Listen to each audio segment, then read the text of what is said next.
professional engineer from Tennessee State University, and she's talking about some of her earlier activities in a profile that we're doing on Professor Clark. And I think, Professor Clark, when we left for our first commercial break, we had you ready to get out of Howard University. And so let's talk about some of your experiences there and then move on to Tennessee State University. Some of the things that stick out at Howard University, I was the only female in the College of Engineering, and the one of my professors gave us assignments in the lab, and I was assigned to shoveling sand, and when he saw me shoveling sand,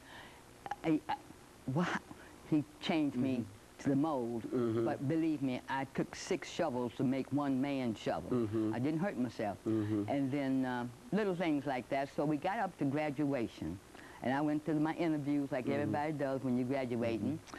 Navy couldn't hire me because it's a bad omen for a woman to be on boat, and I'm an engineer, forget the woman, okay? And then somebody else couldn't hire me because I didn't weigh enough, I have enough muscle, and the room was big enough. But anyway, mother graduated Howard University, first female, mechanical engineer, and then I went home. Mom said, when are you going to unpack? I said, Mom, I'm not going to unpack. I'm expecting a job. 2 months, she got her wish. The trunk went off to my job in Philadelphia, my first job with the government, and she's happy.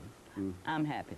So, and the government, Frankfurt Arsenal, Philadelphia, went in on overtime. I haven't seen a part of Philadelphia going in on overtime. Well, then the men found out that I was making more than they were with this degree, and my ears were still wet, and they came up through the ranks. So I got put on no overtime. Good, I can now go visit Philadelphia. And they said, this chick is crazy. She's happy she's not doing overtime. But in going for my raise with the government, at that day and age, you had to have a seat before you could get. And 2 men were waiting for a bank loan to give me my seat.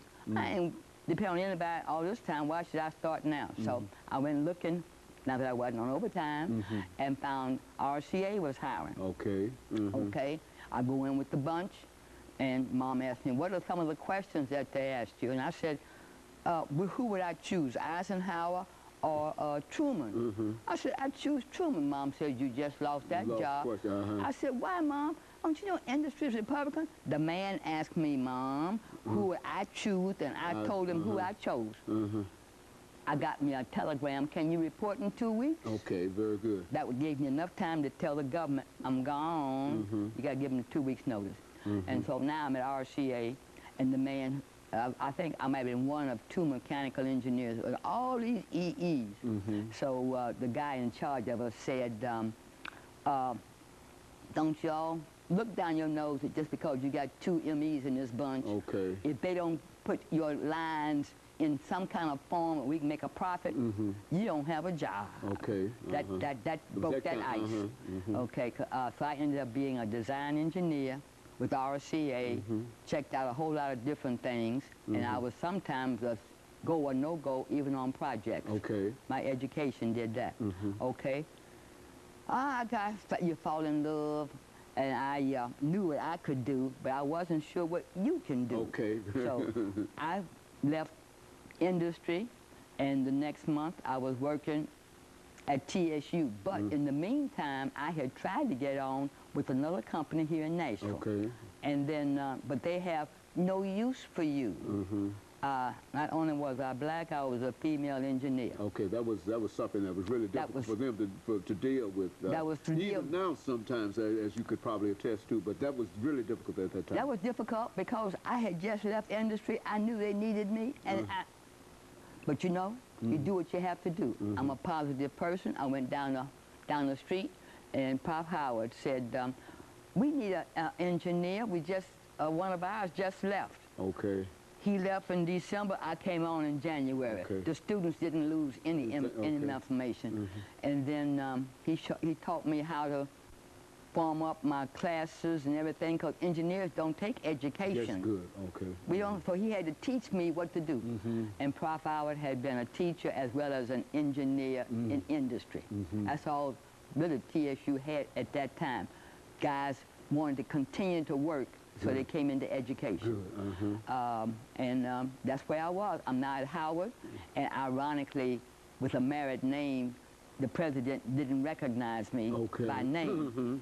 And first female, I mean, he made the remark, "Who brought this rabble-rouser in?" That's what I was told. And then when he met this rabble-rouser, "Oh, I'm at your home every derby." Yes. He knew you from Louisville. That's right, as young. That's the President Davis. Yes. That's the first president of Tennessee State. I mean, the second president of Tennessee State Hell was the first one. I teach orientation now. Come on, come on. And so he knew you early. He knew me as young. Okay. He didn't know me as Clark. Clark, okay. So he's now got a young Clark on his in his school, the first female that they've hired in engineering. There were 2 females in the building.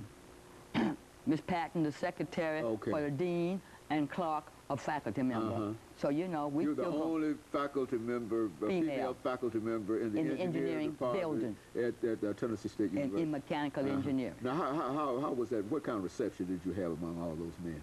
That was their problem. I had me a job. I was happy. I had certain things I had to do.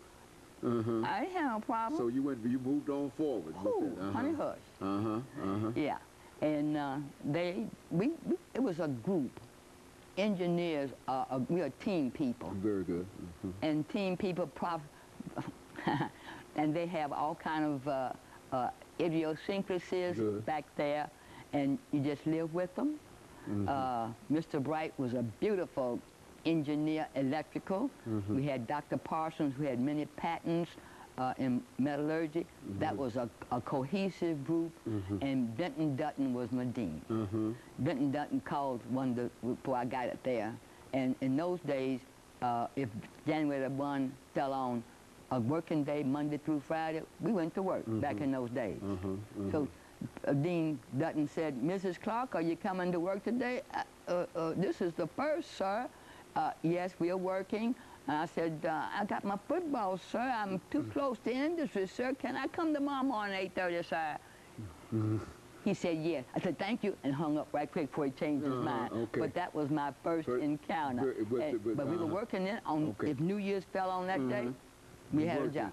Okay, and of course, let us take this second commercial break, Professor Clark, and then we'll get back and talk about some other notable events and personalities. And we'll be back with our audience following this very, very short commercial break. We're talking to